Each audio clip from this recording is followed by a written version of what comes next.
right now as we speak, we are on social media. Yes, that's right. YouTube is social media. A lot of you already know that, and a lot of you already know, or at least have a good understanding of what social media is, so let's find out. So I'd like to point out the fact that there's a lot of terms that are thrown around these days: social media, social network, and it's very convoluted.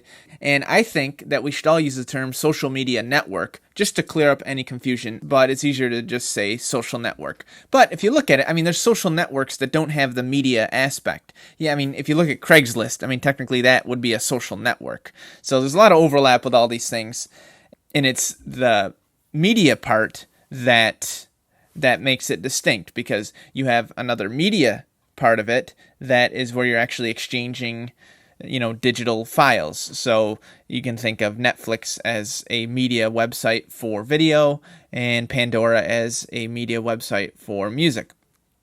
Okay, so when you combine the social aspects and the media aspects, you have the very gray area of a social media network.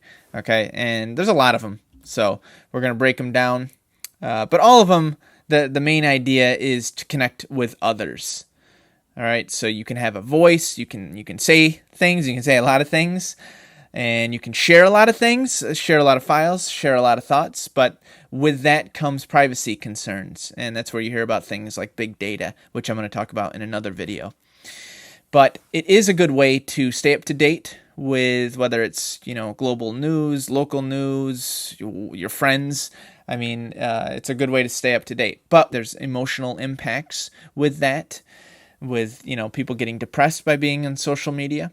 And one of the ways to help you curb your social media use is there's actually an extension called BlockSite, one word, where you can set up certain sites to be quote-unquote blocked by yourself. So you can set up something like Facebook to be blocked when you try to access it, to remind you that you shouldn't be on it because of your own choice. But sometimes we get on autopilot and we go to these sites without even realizing it. So an extension like that is very helpful. So all the social media networks. All right, top 20, you got, in terms of monthly users, you got Facebook with 2.23 billion monthly users. Okay, it's a lot of people. And Facebook owns WhatsApp and Messenger, which are number 3 and 4 on the list. They also own Instagram. Okay, so right off the bat, you got the number one social network, social media network, whatever we're going to call it, has 4 positions on this chart here. We got Google number 2 here, and yeah, so there's all kinds of social networks. I put the ones in red that are ones that are outside of the U.S. A lot of them are big in China. And so, yeah, so that's one way of looking at social networks. Another way is the literal historical timeline. So I believe one of the first social networks was one called 6 Degrees, but there was also AOL Instant Messenger, if you guys remember that, where it had a lot of social networking aspects. And it was during this time that the whole idea got started. And in the early 2000s, there was a lot of new social networks like MySpace and LinkedIn, and you got Facebook coming in, and there's just an explosion in the I guess in the 2000s, or whatever we're calling that. I think we're calling the decade the thousands, which I think is cool. But yeah, so a lot of these social media networks came out in the thousands, if you will. And so in the early early tens, whatever we're going to call this decade, it's kind of weird the time we live in. We don't even know what we're going to call the decades, but I'm going to call them the tens. In the early tens, we had sites like Snapchat coming out and the massive failure of Google+. And recently we got Telegram. So they just keep on coming. And another way you can look at the social networks is the content. So there are a lot of social networks that focus on a particular style of media. So something like Pinterest, you're sharing things like recipes and photos, or photos of recipes. There's social networks where the main focus is to message each other. So something like WeChat or Telegram. And of course, there's the global networks. And there's the failures. All right, failures like MySpace. MySpace is still around, but for all intents and purposes is not nearly the giant it once was.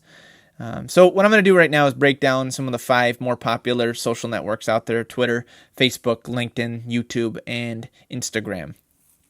Without further ado, Facebook. Okay, Facebook is your classic social network. Facebook owns the apps I mentioned before, plus Oculus Rift. They own Oculus, the company. Okay, so just let that sink in, and it's interesting to see where social networks can go, at least Facebook. And up next we have Instagram, which is a photo sharing site. It's more of an app than anything, but you can share photos and videos. Very good for visual content. There's Twitter, which is kind of like having a big megaphone. We all know this from politicians and people getting their thoughts out there. What else do we got? YouTube. Of course, YouTube. We're in YouTube right now. All right. So YouTube is obviously a video sharing site, and I love it. And there's also LinkedIn, which is the quote unquote professional social media network, where it's a way to get business contacts, and if you're looking for a job, supposedly it's a really good way to connect with others and find a job that way. So that's my breakdown of quote unquote social media, and that's all I got. So hope you have a good one, and see you next time.